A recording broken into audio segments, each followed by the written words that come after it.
그 다음에 이제 역행렬을 배워보도록 하겠습니다. 일단 역행렬을 진짜 간단하게만 알려드릴게요. 이런 게 있구나 정도. 그래서 역행렬이라는 게 뭐냐면은 해당 A라는 행렬이 있을 때 이 행렬과 어떤 것을 곱했을 때 단위 행렬이 나오면은 그 행렬, 이 곱한 행렬을 역행렬이라고 부릅니다. 예를 들어서 어떤 A라는 행렬이 있고 곱하기 어떤 건지 모르겠는데 어떤 걸 곱했더니 단위 행렬이 나오게 되면은 이 물음표 얘를 역행렬이라고 부르는 겁니다. 여기서 이제 일단 단위 행렬도 설명을 드리면은 단위 행렬은 만약에 3x3 단위 행렬이라면은 3x3을 그리고 다 0으로 채우는데 이 대각선 행렬 여기만 1로 채워진 게 단위 행렬이라고 부릅니다. 그래서 예를 들어서 2x1이면은 이것도 이제 단위 행렬이고 4x4면은 이것도 뭐 단위 행렬입니다. 이 가운데 있는 것만 1이 들어가고 나머지가 다 0으로 채워지는 게 단위 행렬이다. 그리고 이제 이 역행렬은 A의 마이너스 1승으로 표시한다 라고 해서 제가 여기다가 이렇게 표시를 했습니다. 어떤 행렬이 있고 역행렬을 곱하면은 단위 행렬이 된다 라는 개념인데 이게 비슷한 게 여러분들 배운 게 있습니다. 이게 뭐냐면은 역수라는 겁니다. 역수 많이 들어보셨죠? 근데 이제 역수라고 말하면은 그냥 이제 분자 분모를 뒤집어라 라는 개념으로 많이 알고 계시는데 사실상 이 역수를 제대로 알고 나면은 어떤 숫자가 있는데 그거랑 곱했을 때 1이 되는 숫자를 역수라고 합니다. 그래서 예를 들어서 지금은 제가 이제 7이라는 숫자를 예를 드는데 7이랑 어떤 숫자 곱하면은 1이 되는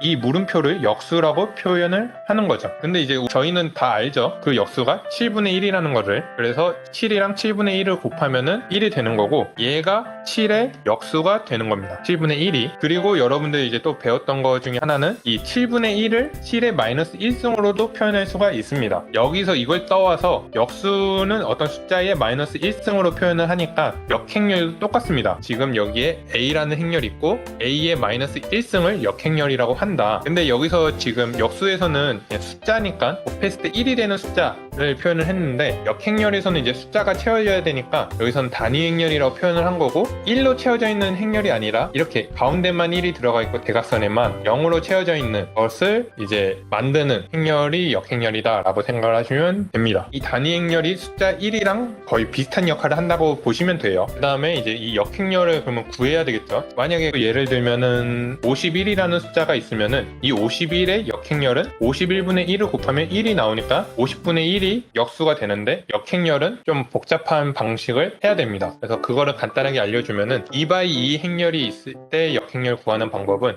A라는 행렬이 있고 이거를 좀 편하게 A, B, C, D라고 숫자를 표시를 해볼게요. 그래서 이 A의 역행렬을 구하고 싶으면은 어떻게 해야 되냐? 그러면 아까 공식처럼 A랑 A 역행렬 곱하면 단위 행렬이 된다 했죠. 그래서 A는 A, B, C, D라고 표현을 했고 단위 행렬은 2x2니까 1, 0, 0, 1로 일단은 놔뒀습니다. 지금 가운데 있는 게 이제 역행렬이 되는데 이 계산 방법은 증명하는 방법은 안 가르쳐 줄 거고요. 이것도 이제 고등학교 과정에서 사실 배웠을 때 그냥 외우라고 했던 것 중에 하나입니다. 이래서 이제 행렬이 빠진 것 같긴 한데 그냥 무지성으로 그냥 외웠어요. 여기는 이제 AD 여기는 숫자 AD 빼기 BC를 빼준 거를 여기다 쓰고 분의 1 하고 이 뒤에 있는 행렬은 이제 이 A랑 B랑의 위치를 바꿔주고 그 다음에 BC는 그대로 있는데 마이너스를 붙인다 라고 그냥 외웠습니다. 이거를 증명하려면 이렇게 있는데 하여튼 곱하기를 하다 보면은 이런 식으로 구해진다 라는 겁니다. 그래서 뭐 역행렬은 외우든 어떻게 하든 이렇게 하면은 역행렬을 구할 수는 있는데 여기서 이제 문제점이 하나가 있죠. 이 앞에 있는 분수가 문제인데 이 분수에 있는 분모가 AD 빼기 BC가 만약에 0이 돼버리면은 얘가 0이 되면은 이 분수 자체가 이제 무한대로 가겠죠. 무한대로 계산되기 때문에 이 역행렬 자체 이 빨간 테두리 안에 있는 게 지금 역행렬인데 얘가 다 무한대 숫자가 돼버립니다. 그래서 무한대는 숫자가 아니죠. 약간 역행렬이 연산이 안 되니까 이거는 역행렬 구할 수 없다가 되고 역행렬이 없을 수 있다 가 됩니다. 되게 웃기죠. 그러니까 역수는 아까 전에 무조건 그냥 숫자라면은 다 역수가 있는데 역행렬은 지금 얘 AD 빼기 BC가 0이면은 역행렬 없을 수도 있다는 이제 개념이 되는 거죠. 그래서 이 AD 빼기 BC를 판별식이라고도 합니다. 그래서 고등학교 수능 같은데 문제에서 이 A라는 행렬 하나를 주고 얘가 역행렬이 있냐 없냐 뭐 이런 문제도 많이 나왔었습니다. 근데 이게 또 한없이 들어가면 되게 어렵기 때문에 그렇게 좀 난이도 조절을 막 했던 걸로 기억이 나요. 그래서 뭐 이것도 뭐 공식 외워야 되냐 라고 하는데 외울 필요는 없습니다. 여러분들 어차피 교육과정에서 안 배운 거고 그냥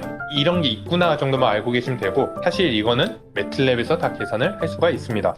그래서 지금 일단 보시면은 A라는 행렬 해서 1, 2, 3, 4라는 숫자 행렬이 있으면은 이거 역행렬을 구하는 방법은 아까 공식을 그대로 써주면 됩니다. 아까 A, D 해서 이제 1, 4를 넣고 BC로 해서 3, 2라는 숫자를 넣으면 되고, 아까 전에 A하고 D하고는 자리를 바꿔서 넣어주고 B하고 C는 마이너스를 붙여서 넣어준다. 그래서 이걸 계산해보면은 A가 마이너스 2, 1, 2분의 3, 마이너스 2분의 1이 나온다 라고 수학적으로는 이렇게 계산을 하시면 됩니다. 근데 이제 아까 역행렬 없는 경우도 말했죠. 없는 경우 제가 예시를 들어왔는데 B라고 해서 2, 3, 4, 6이라고 이제 하고 얘 B에 대한 역행렬을 구하면 되는데, 사실 아까 판별식 AD 빼기 BC가 0인지 아닌지만 판단하면 되죠. 그래서 똑같이 이제 공식 2, 6을 넣고 3, 4를 넣어서 계산을 해보면은 얘가 12가 나오고 12가 나와서 두 개 빼주면은 0이라는 숫자가 나오죠. 그래서 결론은 이 B는 역행렬이 없다라고 개념을 잡을 수가 있습니다. 근데 이제 매틀랩에서는 어떻게 연산을 하면 되냐면은, 여기서도 보시다시피 inv라는 명령을 쓰면 되는데, 이제 inverse라는 명령어입니다. 역행렬 이제 영어로 하면 inverse인데, inverse 명령을 사용을 하면 되고요. 매틀랩에서 직접 보여드릴게요. A라는 거 먼저 만들어서 3, 4라는 거를 먼저 만들어 주고요. 여기에 이제 이 A에 대한 역행렬을 구하고 싶다라고 하면은 inverse inv 하고 A 쓰시면은 매틀랩이 그냥 바로 연산을 해줍니다. 그래서 아까 전에 수학적으로 계산을 했잖아요. 지금 보시면은 마이너스 2, 1, 얘가 1.5, 마이너스 0.5가 계산이 되는데, 매틀랩에서 보면은 마이너스 2, 1, 1.5, 마이너스 0.5가 계산돼서 바로 연산이 되는 것을 확인할 수가 있습니다. 이 뒤에 0은 이제 유효 숫자라고, 이건 지금은 무시하셔도 됩니다. 어차피 저희는 큰 것만 보기 때문에. 네. 그래서 여러분들이 계산 안 해도 됩니다. 매틀랩만 있으면은 역행렬 누가 계산해라 라고 하면은 이거 그냥 매틀랩 돌리면은 알아서 계산을 다 해줍니다. 공식을 몰라도 되고요. 그 다음에 이제 B를 보게 되면은 B는 아까 2, 3, 4, 6이라는 행렬인데, 여기서 그냥 바로 인버스 해서 B를 하게 되면은 오류가 뜨게 됩니다. 워닝 떠서 안 맞다고 뜨고요. 여기 보면은 INF라고 뜨죠. 인피니트 해서 이제 무한대가 나왔다고는 뜻입니다. 그래서 지금 행렬이 계산을 해봤더니 무한대 값이 나와서 얘는 행렬이 아니게 된 것이죠. 그래서 이 판별식은 또 따로 명령어가 있어요. 그래서 DET라고 쓰고 만약 B를 넣게 되면은 아까 AD 빼기 BC가 판별식이라 했죠. 그걸 계산해서 얘가 그 AD 빼기 BC를 해서 얘가 0이 나오게 됩니다. 아까 전에 그러니까 이 판별식이 0이면은 역행렬이 없다라고 알 수가 있죠. 아까 전에 이 A도 판별식을 해보면은 아까 위에는 마이너스 2가 나오는 것을 확인할 수가 있습니다. 그래서 여기 보면은 이 밑에 있는 거 1 곱하기 4 빼기 3 곱하기 2를 하게 되면 마이너스 2가 되는 거 확인할 수가 있죠. 이렇게 이제 알 수가 있고, 그 다음에 아까 그냥 이 역행렬 하면서 여기서 이제 A랑 A의 역행렬이랑 곱하면 단위 행렬이 나온다고 말했죠. 이것도 이제 매틀랩에서 바로 확인할 수가 있습니다. 아까 A를 구했고 인버스 A를 구해서 지금 이런 식으로 구했죠. 그러면은 이 A랑 A 곱하기 인버스 A를 곱하게 되면은 단위 행렬이 나오게 됩니다. 여기 지금 대각선에 1, 1이 들어가고 나머지가 다 0으로 채워져 있는 단위 행렬이 만들어져서 이 공식이 제대로 맞구나, 역행렬 구하는 게 제대로 됐구나 라고 알고 계시면 될 것 같습니다. 이런 식으로 해서 역행렬까지 일단 배우고 있는데, 지금 막 행렬 처음 배우면은 진짜 뭔 소리야 이럴 수 있을 겁니다. 근데 이런 게 있구나 정도만 알면 되고, 사실상 매틀랩에서 그냥 간단하게 다 계산이 된다.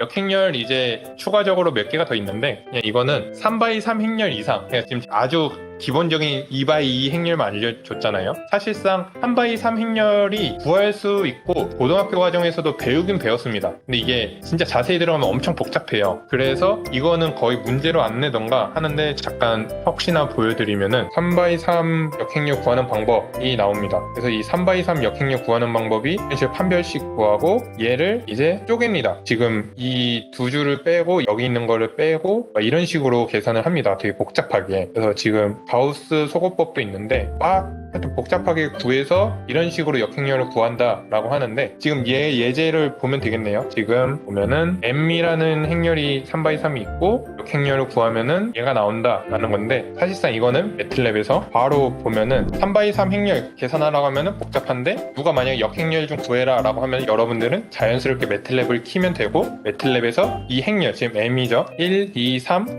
0, 1, 4, 5, 6, 0 이라는 행렬 만들어서 엔터를 쳐서 m이라는 M이라는 행렬을 만들어주고 간단해요. 그냥 여기서 지금 DT 이 판별식도 했는데 판별식도 그냥 여기다가 M 치면은 지금 여기서 1이라고 수학적으로 계산했는데 매틀랩도 1이라고 계산을 해주죠. 그 다음에 이제 역행렬이 궁금하니까 IMV 해서 M을 집어넣고 엔터 치면 값이 맞는지 확인해 볼까요 한번. 지금 여기 역행렬 계산해서 나온 건데 마이너스 24, 18, 5, 20, 마이너스 15, 마이너스 4, 마이너스 5, 4, 1 다 매틀랩이 잘 계산한 것을 확인할 수가 있습니다. 그래서 사실상 이거 복잡한데 이거를 일일이 계산하고 있으면은 시간 아까워요. 여러분들 이제 고급 인재인데 여러분들 다 대학교 오셔서 전자전기공학부에서 공부하는 것도 되게 많은데 이 역행렬을 일일이 다 수학적으로 계산하고 있다? 인력 낭비입니다. 이거는 매틀랩에서 컴퓨터로 그냥 하시면 됩니다. 그래서 뭐 간단하게 보여드렸고 그 다음에 이제 정사각형 행렬만 역행렬 구할 수 있고 2x3 행렬 같이 이제 직사각형 행렬은 역행렬 구할 수가 없어요. 그래서 이거는 예제에선 제가 이렇게 해봤으니까 여러분들도 한번 이렇게 숫자 입력을 해서 역행렬 구할 수 있는지 확인을 해보시면 되겠습니다. 그 다음에 아까 말한 대로 2x3 행렬 이런 2x3 행렬이 있으면은 얘는 역행렬을 구하라라고 하면은 역행렬 구할 수 없다 하고 here 그러니까 정사각형이어야 된다 라고 안내 경고가 뜨는 것을 알 수가 있어요.